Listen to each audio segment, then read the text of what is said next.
بسم اللہ الرحمن الرحیم۔ ایک نوجوان اپنے کالج سے گریجویٹ ہونے والا تھا۔ پچھلے کچھ مہینوں سے اسے قریب ہی موجود ایک گاڑیوں کے شو روم میں موجود اسپورٹس کار بہت پسند تھی۔ چونکہ اس کے ابا جان وہ کار لے کر دے سکتے تھے تو اس نے اپنے ابا جان کو کہہ رکھا تھا کہ اسے گریجویشن کے تحفے میں وہی کار چاہیے۔ جیسے جیسے گریجویشن کی تقریب کا دن قریب آ رہا تھا ویسے ویسے نوجوان کا اپنے تحفے کا انتظار بھی اپنے عروج پہ جا رہا تھا۔ بالآخر تقریب کے دن کی صبح کو اس کے ابا نے اس کو اپنے خاص مطالعے کے کمرے میں بلایا۔ اس کے والد نے اس کو بتایا کہ ایسے ذہین اور محنتی بیٹے کے باپ ہونے پہ ان کو کتنا فخر ہے اور یہ بھی کہ وہ اس سے کتنا پیار کرتے ہیں۔ پھر انہوں نے اس کو ایک غلاف میں لپٹا ہوا ڈبہ تحفے میں دیا۔ کچھ مایوسی اور کچھ تجسس کے ساتھ اس نے وہ تحفہ کھولا تو اس میں ایک نہایت خوبصورت چمڑے کے دستے والا قرآن شریف موجود تھا۔ یہ دیکھنا تھا کہ غصے کے مارے اس کی رنگت سرخ پڑ گئی اور وہ اپنے ابا پہ چلا اٹھا، اپنی اتنی ساری دولت ہونے کے باوجود آپ نے مجھے صرف یہ قرآن تحفے میں دیا۔ اور پھر وہ اس انمول تحفے کو وہیں رکھ کر نکلا اور گھر چھوڑ کر چلا گیا۔ بہت سال گزر گئے، وہ پلٹ کر اپنے ابا کے گھر نہیں گیا۔ اب وہ ایک کامیاب بزنس مین تھا اور اس کے پاس نہایت خوبصورت بنگلہ تھا اور بہت اچھی بیوی تھی۔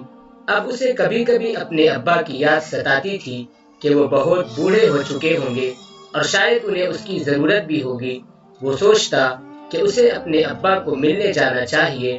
اس سے پہلے کہ وہ اپنے ابا کو ملنے جاتا، ایک دن اسے اطلاع ملی کہ اس کے ابا انتقال کر گئے ہیں اور وصیت میں اپنا سب کچھ اس کے نام کر گئے ہیں۔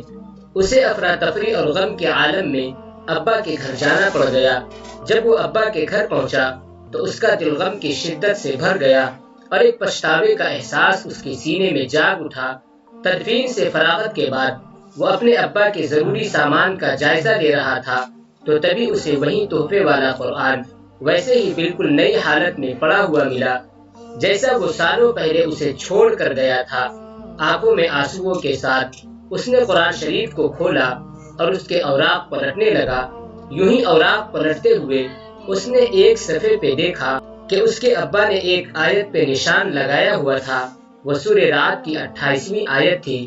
بے شک اللہ کی یاد دلوں کو سکون بخشتی ہے۔ اس نے یہ آیت پڑھی، تبھی قرآن کی پچھلی جانب سے کوئی چیز نیچے گری۔ وہ ایک کار کی چابی تھی، اسی کے پسند کردہ شو روم میں موجود کار کی چابی، رسید کے ساتھ۔ چابی کے ساتھ موجود رسید میں اس کی گریجویشن والی تاریخ لکھی تھی اور ساتھ ہی یہ بھی لکھا تھا کہ مکمل قیمت ادا کر دی گئی ہے۔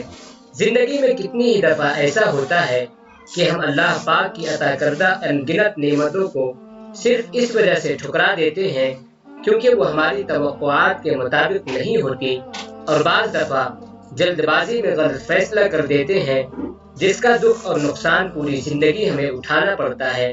ہر کام میں اللہ تعالیٰ کی حکمت ہوتی ہے۔